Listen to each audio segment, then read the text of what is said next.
आपण नेहमीच काही ना काही दान करत असतो. वस्त्रदान, ग्रंथदान, अन्नदान, त्याचप्रमाणे दीपदान हे सुद्धा विशेष असते आणि अधिक महिन्यामध्ये दीपदानाला खूप महत्त्व आहे. श्री स्वामी समर्थ. यंदा 2026 मध्ये 17 मे पासून अधिक महिन्याला सुरुवात होणार आहे.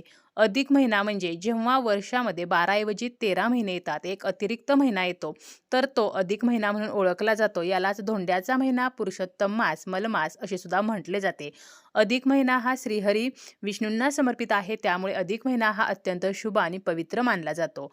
अधिक महिन्यामध्ये व्रतवैकल्ये, पूजापाठ, उपासना यांना सुद्धा विशेष महत्त्व आहे. अधिक महिन्यामध्ये आपण दीपदान जर केले तर आपल्या घरातील दुर्भाग्य, दारिद्र्य नष्ट होते. श्रीहरी विष्णूंच्या कृपेने आपल्या मनोकामना पूर्ण होत असतात.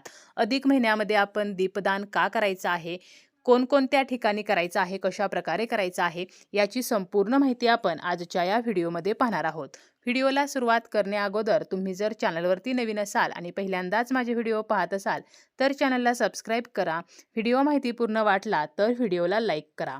ऋग्वेदानुसार दिव्यात देवांचा वास असतो. कोणतीही पूजा करण्या अगोदर आपण दिवा जो आहे तर तो प्रज्वलित करत असतो आणि प्रत्येक धार्मिक विधी हा दिवा प्रज्वलित करूनच होत असतो. आपल्या जीवनामध्ये आर्थिक समस्या असतात, शारीरिक असतात, मानसिक असतात, पैशासंबंधीच्या अडचणी असतील तर अधिक महिन्यामध्ये अवश्य आपल्याला दीपदान करायचं आहे. महर्षी वशिष्ठ म्हणतात की आपण श्रावण महिन्यामध्ये दीपदान केले तर शिवलोक प्राप्ती होते, चातुर्मासामध्ये दीपदान केले तर मोक्ष प्राप्ती होते आणि जर आपण अधिक महिन्यामध्ये दीपदान केले तर आपल्याला धनप्राप्ती होत असते आणि अखंड सौभाग्याची सुद्धा प्राप्ती होते. श्री हरी विष्णूंचा आशीर्वाद आपल्याला प्राप्त होतो आणि अधिक महिन्यामध्ये दीपदान केल्यामुळे अधिकाचे फळ आपल्याला प्राप्त होत असते. आता आपण जे दीपदान करणार आहोत तर यासाठी आपण दिवा कोणता घ्यायचा आहे, तर दिवा आपण कोणत्याही धातूचा घेऊ शकतो, मातीचा घेऊ शकतो, अगदी कणकेचा बनवू शकतो, स्टीलचा घेऊ शकतो, तांब्याचा घेऊ शकतो, पितळेचा घेऊ शकतो. यामध्ये आपण जी वात वापरणार आहोत तर यामध्ये आपण जोडवातीचा वापर करू शकतो. जर आपल्याला शक्य झालं तर कलाव्याची वात आपण बनवू शकतो, म्हणजे जो रक्षासूत्राचा धागा आहे तर त्याची वात जर आपण दीपदानासाठी वापरली तर हे अत्यंत शुभ मानले जाते. आणि दिव्यामध्ये आपण कोणतं तेल वापरायचं आहे, तर आपल्याला जे तेल वापरणं शक्य आहे तर ते आपण वापरू शकतो. जर आपण तिळाच्या तेलाचा दिव्यामध्ये वापर केला तर आपल्या घराला उदंड आयुष्य लाभतं. आपण मोहरीच्या तेलाचा सुद्धा वापर करू शकतो किंवा रेग्युलर जे तेल आपण आपल्या देवघरामध्ये वापरतो तर ह्या तेलाचा सुद्धा आपण दिवा जो आहे तर तो दान करू शकतो. आता हा दिवा जो आहे तर कोणकोणत्या ठिकाणी आपल्याला तो दान करायचा आहे, तर आपल्याला काय करायचं आहे, सर्वप्रथम म्हणजे आपल्या आसपास जर विष्णूंचं मंदिर असेल तर आपल्याला आवर्जून या अधिक महिन्यामध्ये शक्य झालं तर आपण दररोज आणि शक्य झालं नाही तर अधिक महिन्यामध्ये एखाद्या दिवशी का होईना परंतु विष्णूंच्या मंदिरामध्ये जायचं आहे आणि त्या ठिकाणी आपल्याला दीपदान करायचं आहे. दररोज जरी आपण विष्णूंच्या मंदिरामध्ये गेलो तरी सुद्धा आपल्याला काय करायचं आहे, दररोज आपल्याला दिवा लावायचा आहे आणि शेवटच्या दिवशी हा दिवा त्याच ठिकाणी दान करायचा आहे, म्हणजे तेथेच मंदिरामध्ये आपल्याला तो सोडून यायचा आहे.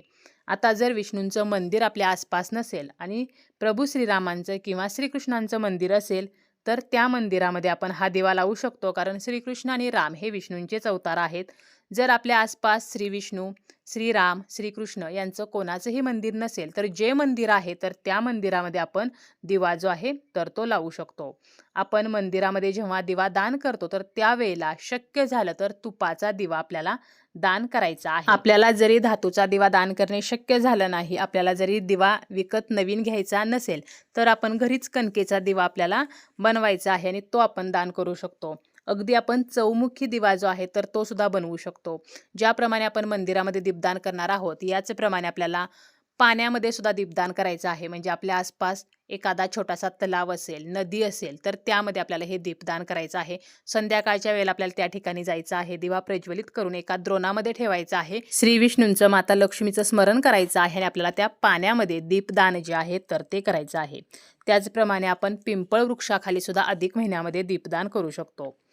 आपल्याला जर पितृदोषाचा त्रास असेल किंवा शनीची पीडा असेल तर अशा व्यक्तींनी अधिक महिन्यामध्ये अवश्य पिंपळ वृक्षाखाली दिव्याचं दान जे आहे तर ते करायचं आहे.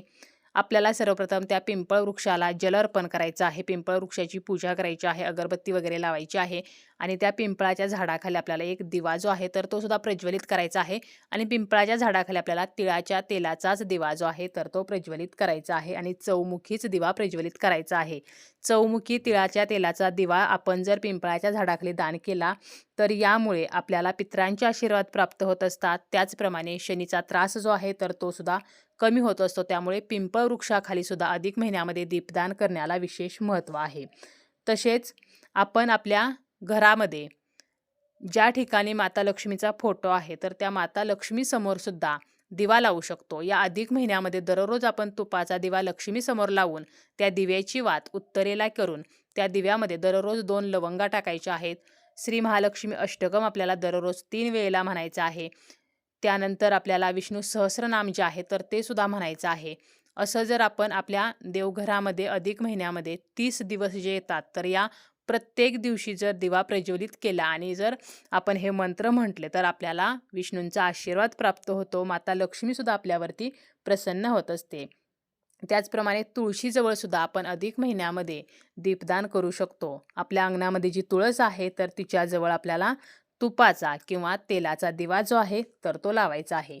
त्याचप्रमाणे आपल्या हिंदू धर्मामध्ये आवळ्याच्या झाडाला विशेष महत्त्व आहे.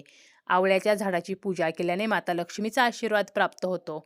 आपल्या जवळपास आवळ्याचं झाड असेल तर आपल्याला या आवळ्याच्या झाडाखाली सुद्धा एक दिवा जो आहे तर तो लावायचा आहे. पूर्व दिशेला तोंड करून आपल्याला हा दिवा प्रज्वलित करायचा आहे.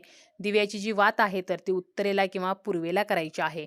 कोणताही दिवा जेव्हा आपण लावतो त्यावेळेला त्या दिव्याची वात चुकूनही दक्षिणेला मात्र करायची नाही. आणि आवळ्याच्या झाडाला सुद्धा आपल्याला 108 प्रदक्षिणा ज्या आहेत तर त्या घालायच्या आहेत आणि आपल्याला माता लक्ष्मी श्री हरिविष्णूंचं स्मरण करायचं आहे. शक्य झालं तर आवळ्याच्या झाडाखाली जर आपण ब्राह्मणांना दानधर्म केला तर याचे आपल्याला शुभफळ प्राप्त होते. त्यामुळे शक्य झालं तर आपण अन्नदान जे आहे किंवा वस्त्रदान आहे तर ते आवळ्याच्या झाडाखाली ब्राह्मणांना, त्याचप्रमाणे गरीब गरजू ज्या व्यक्ती आहेत त्यांना या अधिक महिन्यामध्ये करू शकतो. त्याचप्रमाणे या अधिक महिन्यामध्ये आपण आपल्या पितरांसाठी सुद्धा एक दिवा जो आहे तर तो आपल्या पिण्याच्या भांड्याजवळ लावायचा आहे. अधिक महिन्यामध्ये आपण कोणत्याही दिवशी रात्री झोपण्या अगोदर आपल्याला आपल्या पितरांचं स्मरण करायचं आहे आणि ज्या ठिकाणी पाण्याचा हंडा ठेवतो त्या ठिकाणी दक्षिण दिशेला तोंड करून हा दिवा लावायचा आहे. तिळाच्या तेलाचाच वापर करायचा आहे. पितरांना जेव्हा आपण दिवा एखादा लावतो त्यावेळेला त्याचं तोंड हे दक्षिण दिशेला करायचं आहे आणि दुसऱ्या दिवशी आपल्याला हा दिवा उचलून एखाद्या झाडाखाली नेऊन ठेवायचा आहे. कारण आपण पितरांसाठी जो दिवा लावतो तो आपण इतर गोष्टींसाठी वापरत नाही. आता आपण जो तुळशीजवळ वगैरे दिवा लावलेला आहे तर दररोज आपण जो दिवा लावतो तो लावला तरी चालेल, नवीन लावला तरी चालेल, त्याचा वापर आपण पुन्हा करू शकतो. परंतु नदी तीरावर, मंदिरामध्ये आपण जे दीपदान करत आहोत किंवा पिंपळाच्या झाडाखाली किंवा आवळ्याच्या झाडाखाली तर तो दिवा मात्र आपल्याला त्याच ठिकाणी सोडून यायचा आहे. तर अशा प्रकारे आपण या अधिक महिन्यामध्ये दीपदान जे आहे तर ते करू शकतो. दीपदान करण्याला विशेष महत्त्व आहे. कारण दीपदान जेव्हा आपण करत असतो तर त्यावेळेला आपल्या जीवनातील समस्या नष्ट होतात आणि सर्व दानांमध्ये अधिक महिन्यामध्ये दीपदान करणे तर हे सर्वश्रेष्ठ सांगितलेले आहे. तसेच आपण जेव्हा जावयाला वाण देत असतो, जावयाचा अधिक महिन्यामध्ये मानपान करतो त्यावेळेला सुद्धा निरंजन जे आहे तर ते जावयाला दिले जाते.